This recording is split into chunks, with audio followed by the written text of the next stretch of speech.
Welcome back, guys. So today we've got another comparison video for you.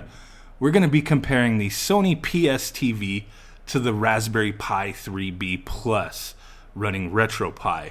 So for those of you who have followed this channel for a while, you know what we do. We like to look at different options to play our old school retro games. And with the PlayStation Classic coming out very soon, December 3rd, PlayStation is definitely on a lot of people's minds. So I figured, hey, now's the time. We need to do some comparisons and some different options out there. One of the most popular options to emulate games is going to be on a Raspberry Pi. $35 single board computer can do a lot, and it pretty much plays the complete Sony library, the PlayStation library, very well. I haven't really come across too many issues, so I figured, you know what? Let's go ahead and compare an official source, the PSTV, to an unofficial source and see who does it better, if there's any real differences there. You know, I don't think there's any right or wrong way to play your games, but I do like to compare different options. So we're going to go ahead and have some gameplay running side by side and then individually, just so you can get a good idea of what the audio and video output is on both of these devices. Everything will be clearly marked. You'll know which one is which one is playing the audio, which one isn't. And we'll kind of comment on that a little bit. So let's go ahead and start off. The first game I want to look at is going to be Final Fantasy Tactics. I did pick this game to look at because it uses a unique, graphic style. You got some 2D stuff and 3D stuff. And you know what? It's one of my favorite games of all time. So hey, let's start with that and then check some other stuff out. Let's do it!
Okay guys, so that was the first game to compare, Final Fantasy Tactics. So on the PSTV I am using a DualShock 4 controller. On the Raspberry Pi 3B Plus, I actually am using an original PlayStation controller, DualShock, with an adapter, which to me is the best way to play PlayStation games, through RetroPie on the Raspberry Pi. And using both controllers, I had no issues playing this game.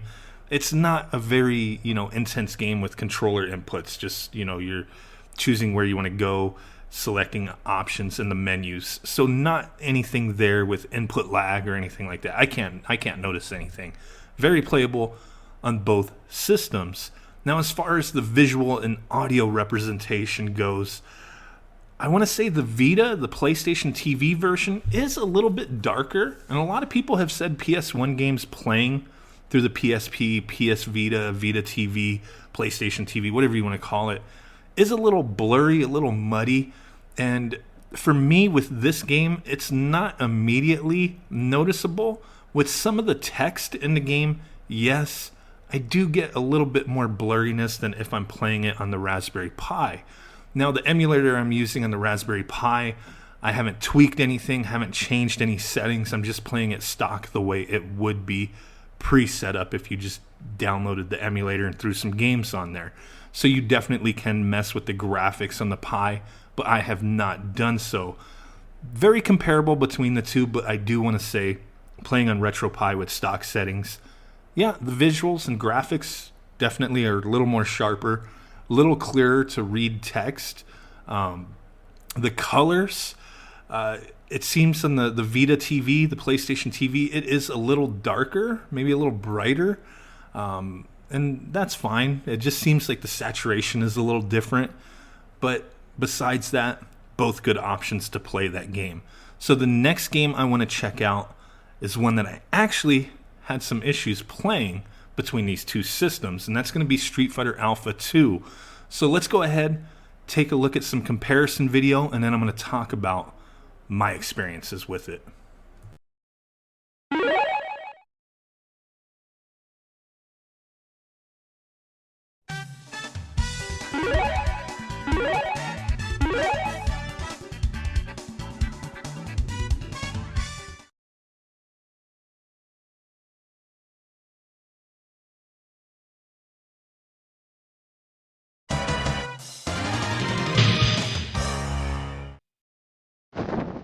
Round one, fight!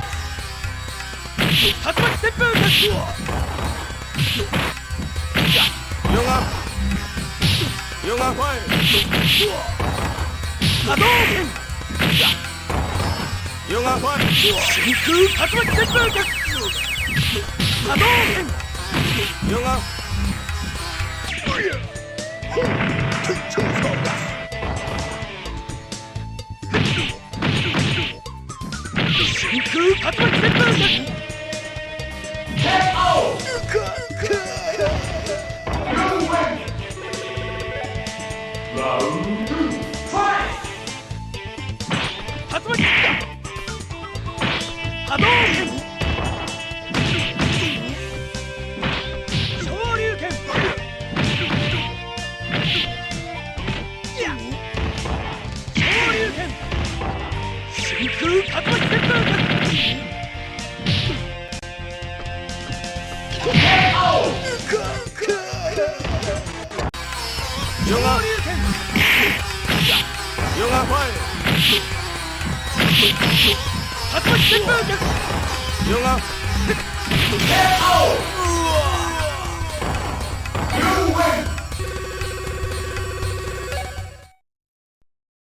Okay guys, so there you have it, Street Fighter Alpha 2 on both the PSTV and the Pi 3B Plus. So I did mention I had an issue playing this game, and you may be surprised, you may not be. So on the PSTV I was using the DualShock 4 controller, Bluetooth. On the Raspberry Pi I was using a wired PlayStation 1 controller. With this game I played between the wired PlayStation controller, and then I also used a Bluetooth 8-bit controller on my Raspberry Pi to kind of compare. And maybe this is something I'm noticing only because I was swapping back and forth between the two systems, but using the DualShock, the wireless controller on the PSTV, the input lag was very noticeable for me. With Final Fantasy Tactics, not so much, because you're not really doing a lot. But on this game, where being precise really matters and your timing really matters on Street Fighter Alpha, it was very noticeable to me. I didn't showcase all the footage. I didn't want this video to be 30 minutes long, but it was something I wanted to point out. The perceivable input lag on the Raspberry Pi, I couldn't really perceive anything. I'm sure there's something there.